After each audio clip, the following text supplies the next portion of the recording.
আসসালামু আলাইকুম। এর আগে পর্বে আমি আপনাদের আমার ছোটোবেলার আমার নিজের জীবনের স্মৃতি প্রথম পর্ব বলছিলাম। দ্বিতীয় পর্বে আসি আমি 1971 সনের কথা। 1971 সনে সেই নির্বাচন হয়েছে 70 সনে। ও সময় আমাদের এলাকায় আওয়ামী লীগ থেকে নির্বাচনের মিছিলে প্রথম সারিতে যে লোকটা ছিল তার নাম ছিল সেলিম শিকদার, বাড়ি কৃষ্ণঘাটি। সেলিম শিকদারের আরও 2 ভাই ছিলেন। তার ছোট ভাই তখন হয়তো রাজনীতি করতেন না বা করতেন এটা আমার মনে নেই, তবে তার ইমিডিয়েট ছোট ভাই তিনি বড় ভাইয়ের সাথে একত্রেই নির্বাচনের মিছিলে থাকতেন এবং দুজনের গায়ের রং ছিল একেবারে সাদা, বিদেশির মতো। এখন তারা যখন মিছিল করতো, আমরা সেই ছোটোবেলায় ওই মিছিল নিয়ে যখন আমাদের এলাকায় আসতো, আমরা ওই মিছিলের পিছনে পিছনে দৌড়াতাম আওয়ামী লীগের মিছিলে। তো সেই এলাকায় নির্বাচন হলো, আওয়ামী লীগ ক্ষমতায় আসছিল। এ পর্যন্ত সবই ঠিকঠাক ছিল, কিন্তু তারপরে সেই 71 সনে বঙ্গবন্ধুকে সেই ক্ষমতা দেয় না, এই নিয়ে টালবাহানা চলছিল। ওদিকে তার আগে দেখছি সেই দক্ষিণাঞ্চলে বাংলাদেশে প্লাবনকারী বন্যা, সেই বন্যায় যে লক্ষ লক্ষ মানুষ মারা গেছিল। সে আমাদের নদীর পাড়ে বাড়ি থাকার কারণে ওই নদী থেকে বড় বড় নৌকায় ওই কঙ্কালগুলো নিয়ে আসতো, আর যখনই নৌকাগুলো আসতো এবং আমরা নাক চাপতাম। ছোটোবেলায় তো সেই মর্মান্তিকতা তত বুঝতাম না যে কত মানুষের জীবন গেছে এবং কত মানুষের কঙ্কালে নিয়ে যাচ্ছে। শুধু মানুষ এবং গবাদি পশু সব কিছুর হাড়গুলা নৌকা ভরে ভরে আনতো, এটা দেখতাম। এবং এই নৌকায় তারা সারা বছর টানতো কাঠ, যে কাঠ একসময় ওই যে আমরা এলাকায় বলতাম ঝাড়া, মানে সুন্দরী গাছ কেটে কেটে জমিন তৈরি করতো। ওই নিচে যে গোড়াগুলো ভরে থাকতো, ওইটা একসময় গরিব শ্রেণীর মানুষেরা ওই খুঁতে খুঁতে ওগুলা তুলে বিক্রি করতো। সেই নৌকোগুলো টানতো ব্রিক পেল্টে এই হাড়ি পেতে পোড়াতে ব্যবহার হতো। তো ওই নৌকোগুলো বছর ওই কাঠের পাশাপাশি ওই কঙ্কাল আনাও শুরু করলো।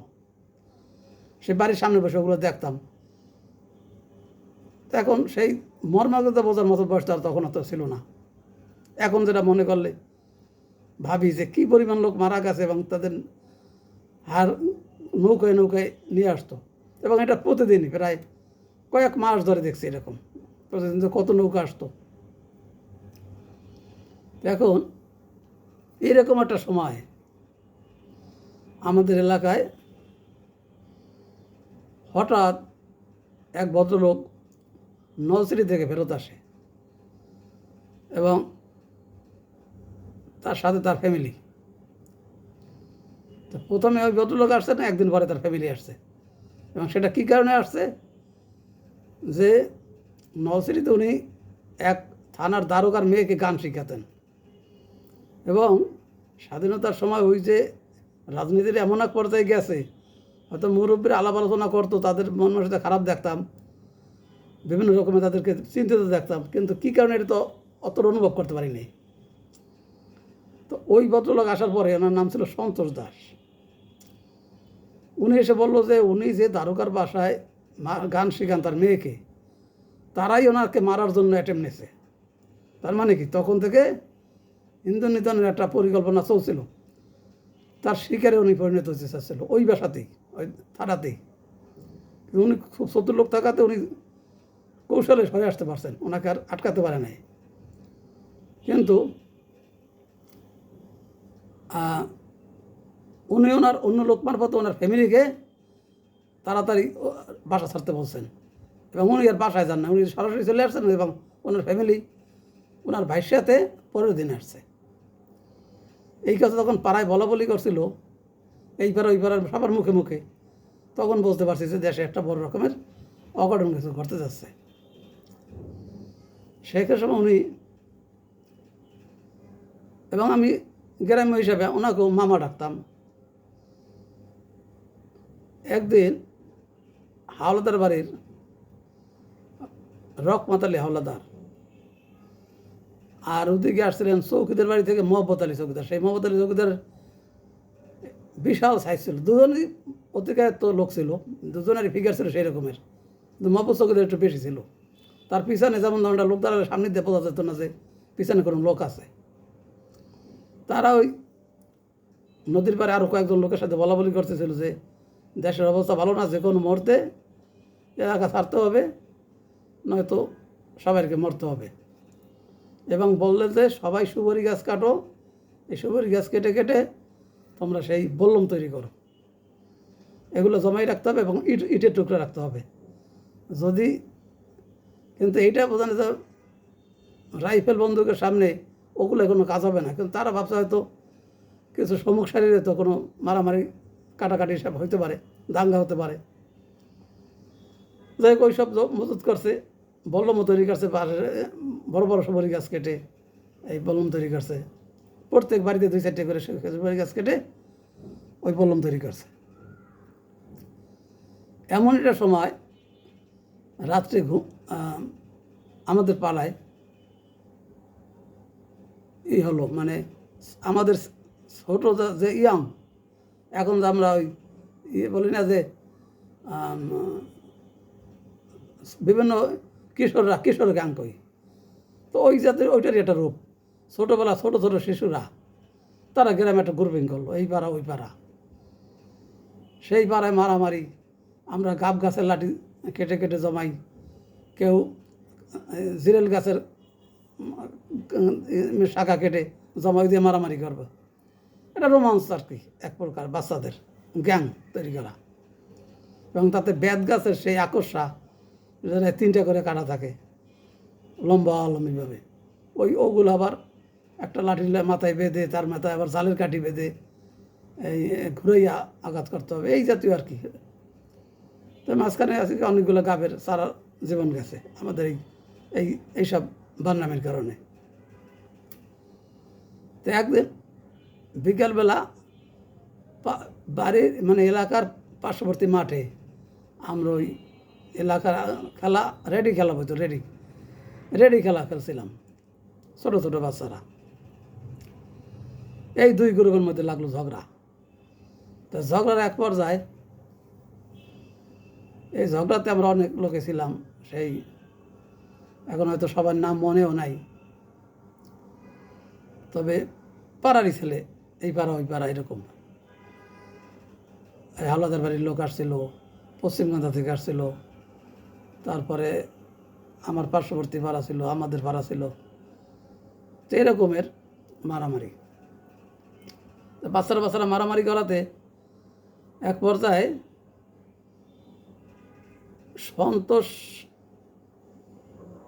সন্তোষ নামে একটা ছেলে ছিল, ওর পদবিটা কী ছিল সে মুহূর্তে মনে নাই, ওরা সন্তোষ নাম ছিল, সন্তোষ। ওই সন্তোষের বাপ তাকে মানে ধাওয়া করছে যে মারামারি করার কারণে। আমরা তো যে যার মতো, যদিও সে তার ছেলেকে ধাওয়া করছে, কিন্তু উদ্দেশ্য ওই মারামারিটা থামাই দেওয়া। তা আমরাও সবাই যে যার মতো পাশে দৌড়েছি, কারণ তখনকার দিনে মুরব্বীদের একটা মান্যগণ্য ছিল। উনি যখন আসছে, এক ছেলের বাপ মানে সে তো মুরব্বী, ওই মুরব্বী দেখে আমরা সবাই পলাইছি যার যার মতো, তার ছেলেও পলাইছে। পলাইতে গিয়া সে ভয় তো বাড়ি যাবে না, সে করছে কি, আমাদের একটা বাগান ছিল, বড় বাগান, আমি আগে বলছিলাম, সেই বাগানে এসে ঢুকছে। তো এই অবস্থায় তো বিকালবেলা খেলছি, সন্ধ্যা অতি কাছাকাছি, সেই সন্ধ্যা হয়ে গেল। সন্ধ্যা হওয়ার কারণে ও যখন রাত একটু মানে বেশি অন্ধকার হয়েছে, তখন সে ওখান থেকে তার বাড়ির দিকে রওনা করছে। তো কিছুটা মাঠের দিকে নামার পরে সে ওই ঘোড়া দেখছে। আমরা যে ভূত প্রেতে বিশ্বাস করি না যে সেটা একসময় করতাম না ছোটোবেলায়, তারপর তো করা শুরু করছে, এবং আমার নিজের জীবনেও এই ভূত প্রেতের বহু ঘটনা ঘটছে, সেটা অন্য পর্বে বলবো। যাই হোক, সন্তোষ তো সেই ওই ঘোড়া দেখছে মাথা কাটা ঘোড়া, সেই ঘোড়ার গা থেকে রক্ত চিরচির করে পড়ে এবং তার গায়ে পড়ে। এই অবস্থায় সে দৌড় দিয়েছে, দৌড় দিয়ে আবার আমাদের বাগানেই ঢুকছে।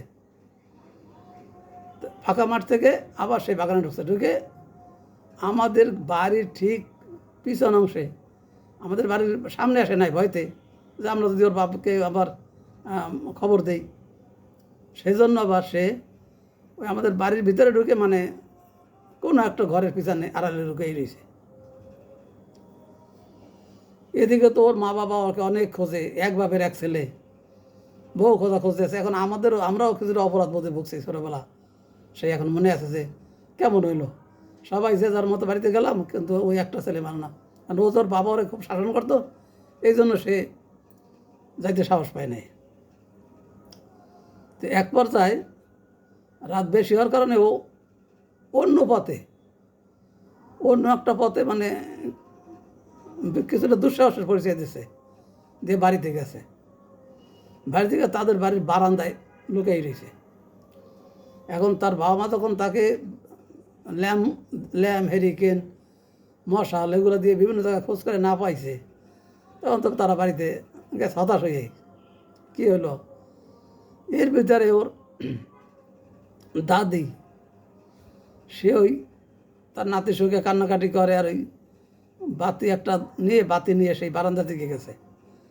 তখন এক পর্যায়ে সে তাকে ও করে একটা হাসি দিয়েছে। যে লোকে পলাইছে সেই লোক আবার হাসি দেয়, এটা একটা আশ্চর্য। হাসি দিয়ে আবার মুখ চাপাতেছে যাতে আবার হাসিটা বেশি দূরে না যায়। কিন্তু ওর দাদি একটু ভয় পাইছে যে এরকম হাসি তো সচরাচর দেয় না। তারপর তো আবার ওই দিন সে ভয়তে পলাইছে, তাই সেই পলার তো লোকটা হাসি দিয়েছে, কারণটা কি? যাই হোক, সে এক পর্যায়ে তার ছেলেরে ম্যানেজ করে সেই নাতিকে নিয়ে ঘরে ঢুকছে। কিন্তু রাত যত বাড়ে ওই ছেলের গায়ে জ্বর ক্রমান্বয়ে বাড়তেছে, এবং পরদিন সকালবেলা আমরা শুনি যে তার পেট ফুলতেছিল, পেটটা ক্রমান্বয়ে উঁচু হইতেছিল। তখন তারা ডাক্তারের ওষুধে তো কাজ হবে না, তাদের ধারণা যে ভয় পাইছে, ফকির আনতেছে, ফকির আনে, কবিরাজ আনে। এক পর্যায়ে কোনো কিছু পরিবর্তন আনে। পাশাপাশি আবার একজন ডাক্তার ছিল ঠাকুর ডাক্তার নামে, তার কাছ থেকে ওষুধ নিয়ে আসছে। এইভাবে চিকিৎসা করার 2 দিন গেছে। তৃতীয় দিন বিকেলবেলা আমি আমাদের বাগান থেকে কিছুটা মাঠের দিকে নামছি। হঠাৎ অনেক দূর থেকে দেখতেছি, যেমন বোরকা পরা যেমন মানুষ দূর থেকে একটু অদ্ভুত আমার মনে হয়, অনেক দূর থেকে ওই রকম আসতেছে। এবং সে ক্রমান্বয়ে যত কাছাকাছি আসে তখন দেখি যে সেই ওই যে ছেলেটার বাড়ি, ওই বাড়ি মুখ হয়েছে। তখন আমরা ভয়তে বাড়ির ভিতরে চলে আসছি। আমার সাথে আরও 2-1 জন ছিল, তারাও দেখছে। যখন আমরা দেখলাম যে না, এটা বোরকা পরেই তো কেউ না, এটা একটা অন্যরকমের লাগতেছে, কালো পোশাক কিন্তু অন্যরকম লাগতেছে। আমরা তাড়াতাড়ি বাড়ির ভিতরে ঢুকছি, ভিতরে সন্ধ্যা হয়ে গেছে। তা বাড়িতে এসে আমি আমার দাদির কাছে এগুলো বললাম যে এই অবস্থা। ওই বাড়ির দিকে দেখলাম কালো পোশাক পরা 2 জন লোক গেছে। এখন মানুষ তো দেখি না, শুধু হাঁটতে দেখছি আর কালো পোশাক গায়ে।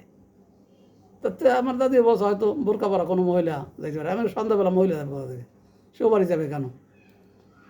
সেরকম তো আমি যতদূর কাছাকাছি আসে তখন তো সেই বোরকা মনে হয় নাই। সেই রাত্র 9টার দিকে হঠাৎ সেই ওই ছেলে এলোমেলো বলা শুরু করছে, এবং সেই কালো ঘোড়া, এই রক্ত গায়ে পড়ে, রক্ত গায়ে পড়ে, এরকম বলা শুরু করছে। এখন এই খবরটা তখন জানাজানি গেছে, ভিন্ন পাড়ার এই পাড়ার বিভিন্ন লোক আসতেছিল এই বাড়িতে, যে একটি ছোটো ছেলে, এক বাপের এক ছেলে, অনেক সহায় সম্পত্তির মালিক, এ কী হলো হঠাৎ। এই অবস্থায় সেই 9টার দিকে ছেলেটা মারা গেল। তখন আমি মনে করলাম যে আমি যে যা দেখছি ও যে ঘোড়া দেখছে সে এই ঘোড়াই তো আমরা তাহলে তাই দেখছি। এটাই পর্যন্তই ছিল। ঠিক এর 2 দিন পর আমার বাপ চাকরি করতো, সে বাড়িতে আসছে। বিশেষ করে ওই মরার খবর পাইছে হয়তো, এই কারণে তাড়াহুড়ো করে আসছে যে তার তো সন্তান আছে, এরকম কি একটা ভূত প্রেতের ভয়। তখন পটুয়াখালীতে চাকরি করতো, হয়তো খবর পাইছে কোনোভাবে। তারপর তো এলাকার কোনো মানুষজন মারা গেলে স্বাভাবিক, একটু যদি সুযোগ থাকে বাড়িতে আসা, সে মানুষে আসে এবং সহানুভূতি জানায়, এরকমও হয়। তো এখন নদীর পাড়ে গরু গোসল করাইতে নিলে আকন বাড়ির একজন লোক ছিল, তার নাম ছিল কেরামত। সে কিছুটা অপ্রকৃষ্ট ছিল, একসময় ভালো ছাত্র ছিল, কিন্তু কোনো এক কারণে সে অবনর্মাল হয়ে যায়। তাহলে কোনো লোকে গরু নিয়ে গেলে সেই গরুকে গোসল করাতো। আমরাও গরু নিয়ে ওই তাকে দিতাম, আমরা তো ছোটো, গোসল করে গরু নিয়ে তার নদীতে গোসল করার মতো সাহস নাই বা শক্তিও নাই। ওই আমরা গরু নিয়ে তার কাছে যেতাম, সেই সুন্দর মতো গোসল করাই দিত। এখন ওই অবস্থায় একটা ছেলে, নাম ছিল কেষ্ট, তার বড় ভাইয়ের নাম ছিল জগদীশ, কিন্তু সবাই ডাকতো ভেদরিয়া। ওর বাবার সাথে, কারণ পাড়া নদীটা, আমি যে আগে আবার বলি একটু বোঝানোর জন্য, নদীর পাড়ে বাড়ি, ওই নদীর পাড়ে বিভিন্ন পাড়ার লোক গরু নিয়ে আসতো গোসল করাতে। আকন বাড়ি, হাওলাদার বাড়ি, চৌকিদার বাড়ি, এরকম যত লোকজন আছে সবাই নদীর পাড়ে গোসল করাতো। এবং বেশিরভাগ লোকের গরুই ওই কেরামত গোসল করে দিত। ঘন্টার পর ঘন্টা এই কাজ করতো সে। এখন ওই কেষ্ট ওই খালে যে ছোটো গুঁড়া মাছ ধরছি আমরা ভাটি খালে, তো ওই